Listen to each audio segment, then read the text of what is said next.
So in this video we are going to take up development of fruit. So as we know that after pollination and fertilization, what happens?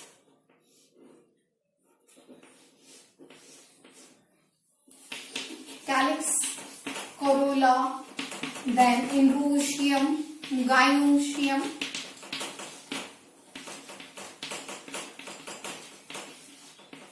all of these three upper one, calyx, corolla and androecium, they will fall off.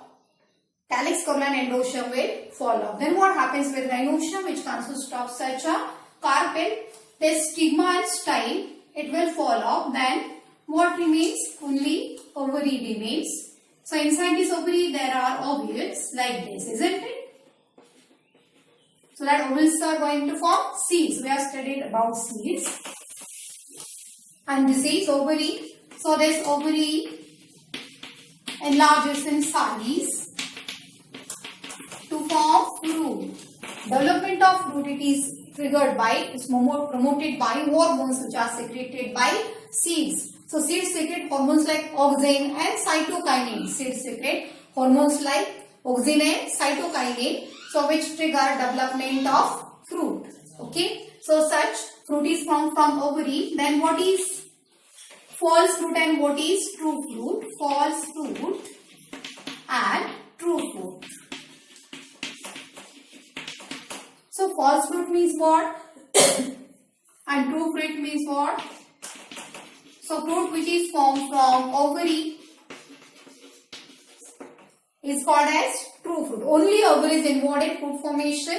Okay. So it may be ovary of unicarpellary, monocarpellary gynoecium or polycarpellary syncarpous gynoecium. So this will be true fruit formed from only ovary, and false fruit means fruit which is formed from ovary plus some other floral parts. Other floral parts are also involved in fruit formation, then it is called as false fruit. For example, in case of apple, in case of pear, suppose this one is apple.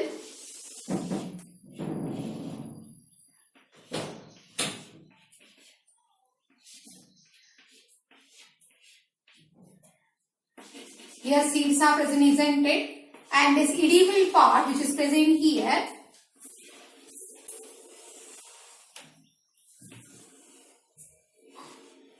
so this edible part is nothing but modification of thalamus.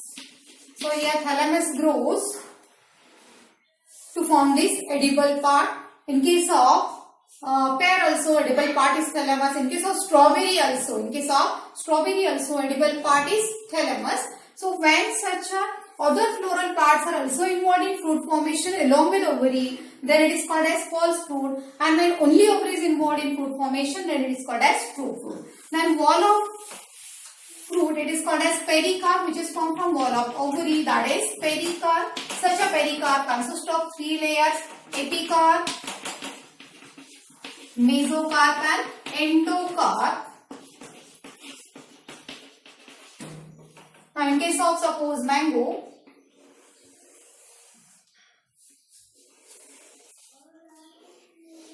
here outermost skin of mango, initially in case of raw mango it is green in color, afterwards it turns orange. So that skin of mango, it is called as epicarp.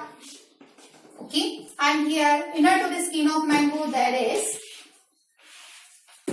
pulp of mango. Initially it is very sour in taste and afterwards it becomes sweet. That is known as mesocarp.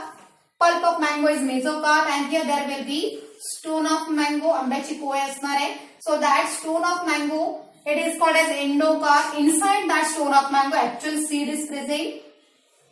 If we shake that stone of mango, you can listen that inside that stone there is actual seed. So epicarp, mesocarp and endocarp, these are three layers of pericarp. In case of coconut also, you can find such a three layers. Outermost greenish covering, which again becomes, afterwards it becomes brown in color, that will be epicarp, and middle fibrous part, coir part, that is mesocarp, and innermost tough part is called as endocarp, which is very hard stone, that is endocarp. Narachi करवंटी जी आहे. And inner to that endocarp there is kernel, that is cobra, that is nothing but cellular endosperm, and that coconut water from tender coconut, It is nothing but free nuclear endosperm. Okay, so thus pericarp means wall of fruit. Pericarp means what? Wall of fruit. It is called as pericarp. So thus after pollination and fertilization, ovary forms fruit and ovule forms seed. So false fruit, true fruit, pericarp. Now next, what is significance of seed and fruit?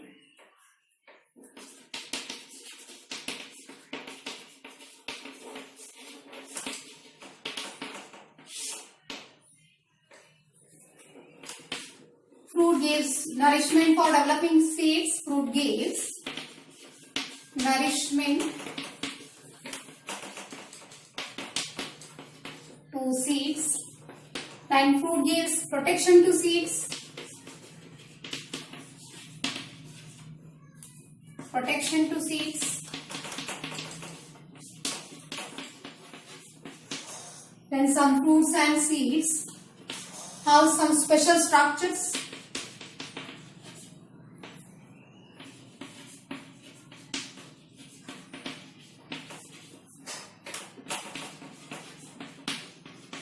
Helps in their dispersal to long distances.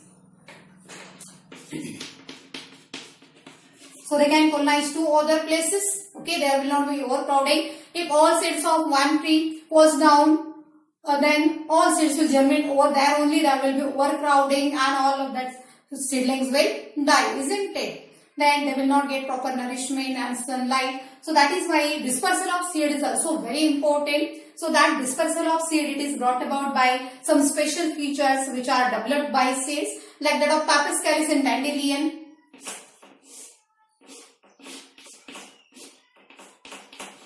So here there will be seed and such a Pappus calyx is there. So that is nothing but Pappus calyx. So it helps in dispersal of that seeds. For example, dandelion seed. So special adaptation of seed helps in their dispersal. So they can colonize to other places. So helps them to colonize other places. Again, seeds are with reserve food material. That is also an adaptation. Seed-bearing plants, angiospermic plants are dominating vegetation on this earth. So seed-bearing plants, mostly angiosperms, it form dominating vegetation on earth. So why they are dominating vegetation? Because such plants are having seeds, and that seeds are with reserve food material.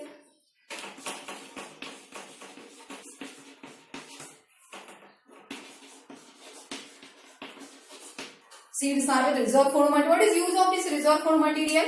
When it is a germination of seed, till that tiny seedling will start with photosynthesis, that required energy, it is provided by that reserve food material. So seeds are with reserve food material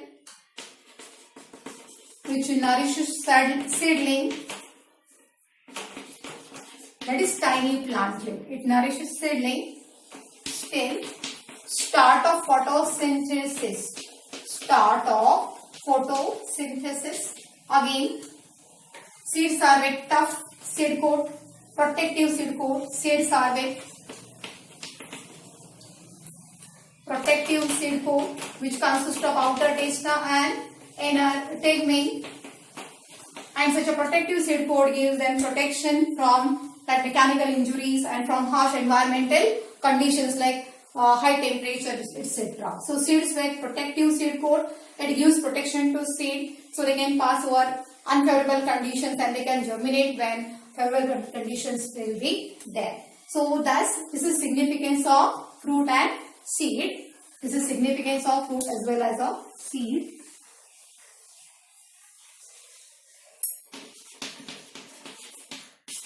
Okay, so this is about significance of fruit and seed. It can be asked.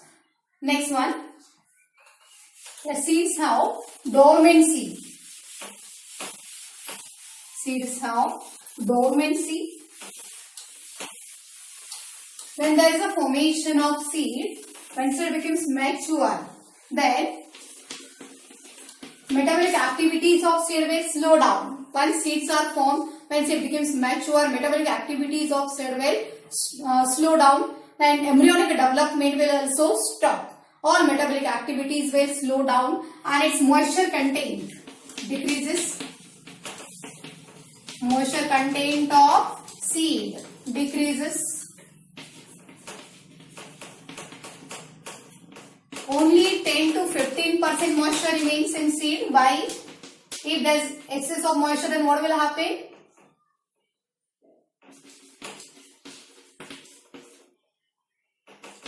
If there is excess of moisture, suppose 50% moisture is there, then what will happen? Such seeds are easily attacked by fungi as well as by other insects. So moisture content will be less. So it should be less. 10 to 15% moisture remains in seed. So thus there is a dehydration of seed. First there is a dehydration of seed. Only 10 to 15% moisture remains. So this is very essential for storage of seed. So when we store seeds like that of jawar seeds or maize or any other rice or wheat, any. So first we have to dehydrate that seeds by sun drying method. So only 10 to 15% moisture should be there. So seeds can be stored for longer time. They will not be attacked by fungi or any other insect. So dehydration is very essential for storage purpose, and so naturally such a dehydration takes place. And after that, what is dormancy? It also plays very important role. So dormancy means inability of seed to germinate. Inability of seed to germinate. Even in favorable climatic conditions. Once seeds are formed, when mature seeds are formed, immediately that mature seeds will not germinate. Even placed under suitable environmental conditions, then also seeds will not germinate. So why there is no germination of seed? So here such a dormancy is because of some hormones like that of abscisic acid or coumarin or some other chemicals are present in seed, so which prevents germination of seed.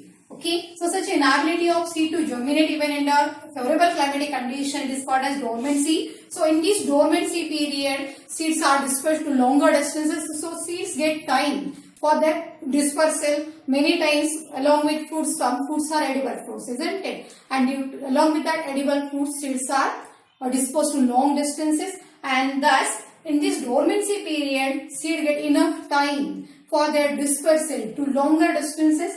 And once dormancy period is over, then after getting suitable favorable conditions, then seed will germinate. Okay. Once dormancy period is over, dormancy period it will be different in different plants. So some plant may have dormancy period of 6 months.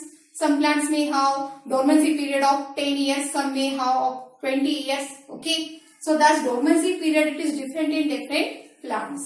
So what is viability of seed? Viability of seed, it is different.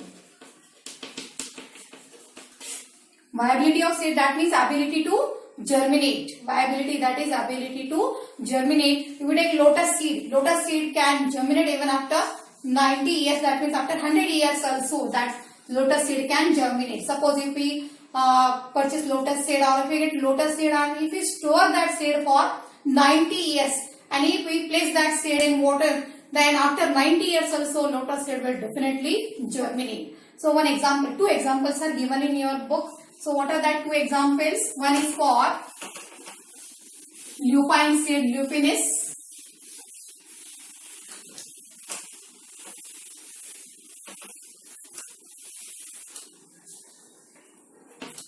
Lupinus arcticus.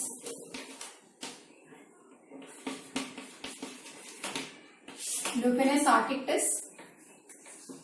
So this seed of Lupinus arcticus, that is lupine seed. So it was found in Arctic tundra, and the seed was 10,000 years old. So when the seed was sown, there was germination of seed. Okay. So that means even after 10,000 years, that seed was viable, that seed was able to germinate. So such a Lupinus arcticus, lupine seed. So it was found in Arctic tundra. it was 10,000 years old when such a seed was sown. When it was placed in soil, that seed germinated to form plant. Okay, so thus after 10,000 years also this seed had viability. Okay, so viability means ability to germinate. So thus seeds of Lupinus arcticus remain viable for even for 10,000 years. Then another example is Phoenix dactylifera.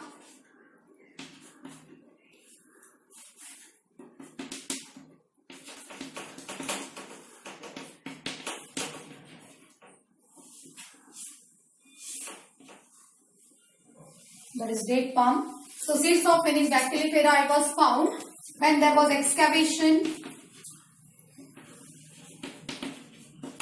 of Herod's king palace near Dead Sea.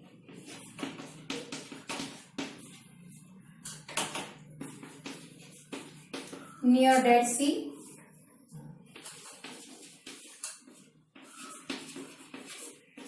So when there was excavation of Herod's king palace near Dead Sea, so seeds of Phoenix dactylifera were found. So when these seeds were placed in soil, still these seeds were viable. There was a germination of such seeds to form healthy plant. So that seeds of Phoenix dactylifera remain viable for 2000. In this case, it was 2000 year old. So the seeds of lupine remains viable for 10,000 years, and Phoenix dactylifera seeds also remain viable even after 2000 years. So thus this is about Lupinus and Phoenix dactylifera, that is date palm seeds.